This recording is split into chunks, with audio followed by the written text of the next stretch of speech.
Как большинство людей в комьюнити знают, я создатель Diablo Clubstep, и уже какое-то время мне было интересно посмотреть на уровень с точки зрения плейтестинга. По сути, над чем я работал и какие шаги предпринимал, чтобы сформировать Diablo Clubstep в тот геймплейный вид, который он имеет сейчас. Все, кто прошел уровень, коллективно хвалят его за геймплей, так что давайте проведем некоторый анализ. Diablo Clubstep — это ремейк невозможного 1.9 уровня под названием Satanic Clubstep. При этом базовая композиция оригинала была по большому счету не тронута. Каковы же ключевые аспекты геймплея у Satanic Clubstep? Уровень в основном состоит из геймплея на арбах, простых волн и кораблей, которые получают свою сложность в основном из-за прямых или диагональных полетов. Но самое главное для сложности уровня — это несколько таймингов, которые на порядок сложнее всего остального. И в целом баланс очень сильно скачет. В качестве общего описания Satanic Clubstep я бы хотел процитировать Витеса, одного из первых людей, кто сделал шоукейс этого уровня. Когда играешь в уровень, становится ясно, что он задумывался не как невозможный мем-демон наподобие Silent Clubstep, а скорее как что-то экстремальное, что могло бы быть пройдено в далеком будущем. Моя история с Satanic Clubstep на самом деле началась еще летом 2017 года, хотя публичным он стал только в ноябре 2019, когда я показал свою версию уровня. Та версия еще не была Diablo Clubstep, но она уже была фундаментом, который позже превратился в него. Из того, что я уже сделал, это заполнил пустые места новыми геймплейными элементами, облегчил чокпоинты, либо сделал их автоматическими, переставил некоторые препятствия, обеспечил консистентность некоторых переходов и даже забафал несколько простых мест. В целом, эта версия была значительно легче оригинального Satanic Clubstep, как я и задумывал. Летом 2020 года я вернулся к этой версии с надеждой, что смогу и получить оценку, и залететь в демон-лист после выхода. Из-за этого я постоянно сомневался в сложности уровня и пытался найти баланс между тем, чтобы уровень был достаточно сложным для листа, и при этом достаточно играбельным, чтобы я смог его верифицировать. И хотя этого не случилось, я был очень близок. В августе я дошел до 94%, и эти кадры вы можете видеть прямо сейчас. По сравнению с версией 2019 года, эта версия была куда сложнее. Чуть более консистентные паттерны, дополнительные клики, немного лучше расставленные препятствия и исправленные хитбоксы в одной из частей. Но я хочу обратить ваше внимание на этот корабль. Даже на таком позднем этапе верификации я все еще не думал его заменить. Сколько бы я его ни нерфил, он все равно игрался отвратительно, что в итоге и привело к его замене на более консистентный геймплей. Это, а также множество других изменений, произошло уже после того, как я наконец дал своей версии уже существующего уровня уникальное название. С началом 2021 года Diablo Clubstep наконец оформился как ремейк Satanic Clubstep, а не просто его понерфленная версия. Поскольку это совпало с тем временем, когда я начал играть с FPS байпасом, я сразу же дал уровню огромный бафдейт. Были добавлены новые препятствия, волны и корабли стали заметно уже, появилось еще больше кликов, включая розовый орб на 0%, который сделал начало каждой попытки менее скучным, а некоторые мини-корабли стали обычного размера. С сильно улучшенным декором и возможностью верифицировать уровень в куда более сложном состоянии, чем раньше, у меня появилась мотивация снова попробовать его пройти. И в процессе моя цель изменилась от создания сложнейшего соло-уровня к созданию топ-1 демона. И спустя полгода вот так выглядел уровень. Это самая сложная версия уровня за все время. И этот шоу-кейс я сделал уже после того, как решил отказаться от цели сделать его топ-1 демоном и начал нерфить его обратно до состояния, в котором его можно было бы верифицировать за разумное время. Я добавил еще больше кликов и сделал уровень намного более узким, бафая большую часть под свои паттерны и превращая как можно больше баферов в тайминги, иногда даже используя злые приемы вроде невидимых хитбоксов, просто чтобы ни один инпут не имел стопроцентного пассрейта. С точки зрения баланса, уровень стал практически противоположностью Satanic Clubstep. Каждый отдельный клик — это умеренно сложный тайминг, вместо множества легких частей, перемешанных с парой почти невозможных мест и чоукпоинтов. Когда уровень стал настолько сложным, максимум, что я смог сделать, это пройти его в 3 рана. Но после того, как я отказался от идеи верифицировать новый топ-1, я все же прошел уровень спустя 2 месяца. Наконец, это официальная версия Diablo Clubstep, которая прошла полный круг. От невозможного 1.9 уровня к его облегченной версии, затем к версии сложнее Slaughterhouse и в итоге к нерфу до уровня сложности Тартара, о чем я тогда даже не подозревал. Визуально официальная версия Diablo Clubstep крайне похожа на нерфит версию, но только на первый взгляд. Если присмотреться, можно заметить, что практически весь уровень стал совсем чуть-чуть менее узким. Огромное количество этих микроскопических нерфов создает колоссальную разницу, однако если посмотреть на один из кубов, можно увидеть, что он стал куда более узким, чем в нерфит версии. Это стало возможным из-за нового блока. Он не только минимизировал созависимость между таймингами, но и сделал паттерн более комфортным, так же как и перерасставленные препятствия ближе к концу уровня.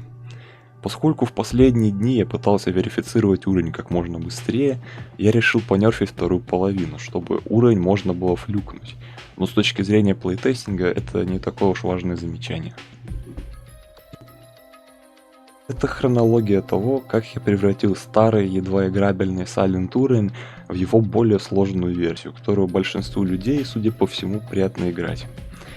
Много что было упомянуто, так что давайте напрямую сравним Satanic Clubstep и Diablo Clubstep, без промежуточных версий.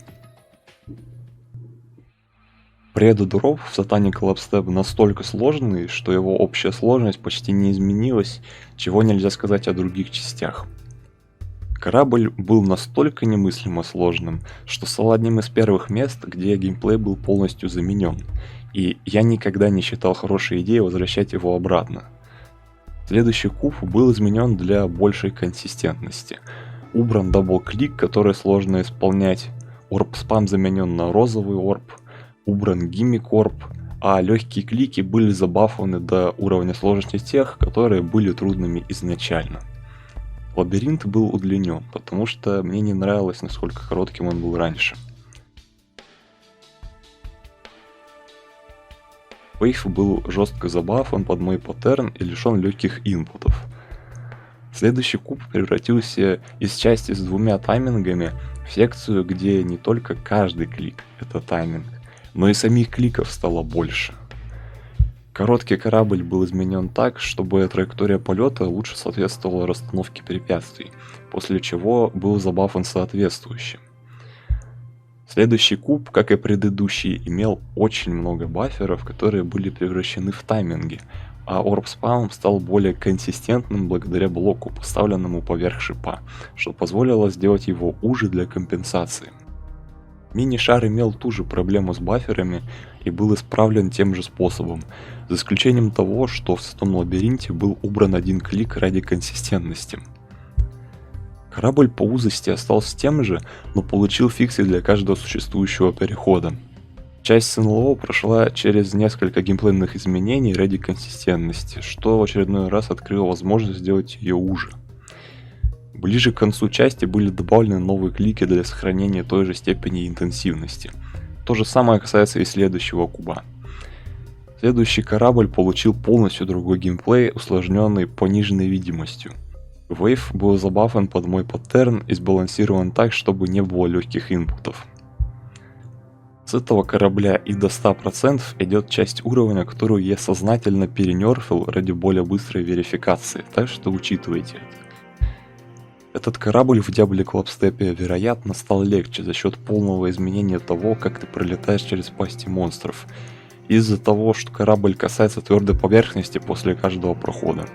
Следующий куб имел два 120 FPS Frame Perfect, которые были понерфлены до просто умеренно сложных прыжков, а все остальное было забафано до примерно той же сложности. Второй бывший Frame Perfect также был сдвинут влево под мою мышечную память. Корабль стал уже, в середине коридора появились огромные фейковые арбы, а переход был сделан консистентным для компенсации этих бафов. Шар почти не изменился по узости, но я слегка поменял положение шипов под свою мышечную память. Часть СНЛО получила новые препятствия на местах, которые раньше были пустыми. Аналогично последнему вейву, где было добавлено много шипов. Некоторые узкие проходы были сделаны автоматическими, а в середине был добавлен Gravity Portal просто ради разнообразия геймплея. Стрейт после вейва получил консистентный переход. В последнем кубе было добавлено больше арбов, а структуры слегка переставлены для удобства. Двойной клик в конце получил консистентный переход. Оставшаяся часть уровня изначально была пустой, но Diabolic Clubstep добавляет туда больше препятствий, чтобы финал выглядел более кульминационно. Все это вместе сделало Diabolic Clubstep одновременно более сложным и более играбельным, чем Satanic Clubstep, несмотря на необходимость полностью заменить некоторые куски. Если коротко, уровень прошел через нерфы чокпоинтов, затем замену неиграбельных частей, затем фиксы консистентности и, наконец, дальнейший ребаланс. Сначала за счет бафа легких кликов под мой паттерн, а потом легкого дебафа всего. Не стоит воспринимать это как отдельные шаги. По сути, все происходило одновременно, просто в каждый момент чего-то было больше, а чего-то меньше. Это все, что я могу сказать о Diabolic Clubstep в ретроспективе с точки зрения плейтестера. И что же я вынес из всего этого опыта? Главный вывод для меня – плейтестинг уровня – это очень долгий процесс, и во время плейтестинга почти невозможно понять, когда ты будешь полностью доволен финальным результатом. Работа плейтестера по трудозатратам вполне сопоставима с созданием самого геймплея. Основной принцип, которого, на мой взгляд, стоит придерживаться – нерфить переходы, бафать тайминги. В этом контексте нерф перехода означает сделать его консистентным, требующим минимальной адаптации по ходу попытки. Это касается не только смены гейммодов, но и каждого портала и каждого набора созависимых таймингов. Когда это достигнуто, сам геймплей можно бафать, сужая проходы и при желании добавляя клики. Во время плейтестинга будьте очень внимательны к тому, где вы умираете, а где нет, и оценивайте, сколько там чистой сложности. Нерфить чокпоинты очевидно, бафать легкие клики тоже, но иногда бывают клики с низкой чистой сложностью, которые все равно трудно исполнять. В таких случаях задайте себе вопрос, всегда ли я кликаю слишком рано или слишком поздно. Если ответ положительный, попробуйте сдвинуть клик, чтобы он стал комфортным. Не бойтесь бафать по свои паттерны кликов. Возможно, это хот-тейк, но по моему мнению, это вредит геймплею куда меньше, чем многие ожидают. И я не буду углубляться в эту тему, так как она довольно спорная и малоизученная. Но не отбрасывайте эту идею полностью, если она возникает как возможное решение. Если ничего из этого не работает, рассмотрите полную замену части на новый геймплей, который можно легко сделать играбельным. И, конечно, давайте другим людям плейтестить тот же уровень. Это может дать вам крайне ценные альтернативные мнения и лучшее понимание того, что обычно ожидают от играбельного уровня. И на этом все для этого видео. Возможно, я сделаю еще одно подобное видео, а возможно и нет. Мне интересно услышать мнение по этой теме. Увидимся в следующем видео.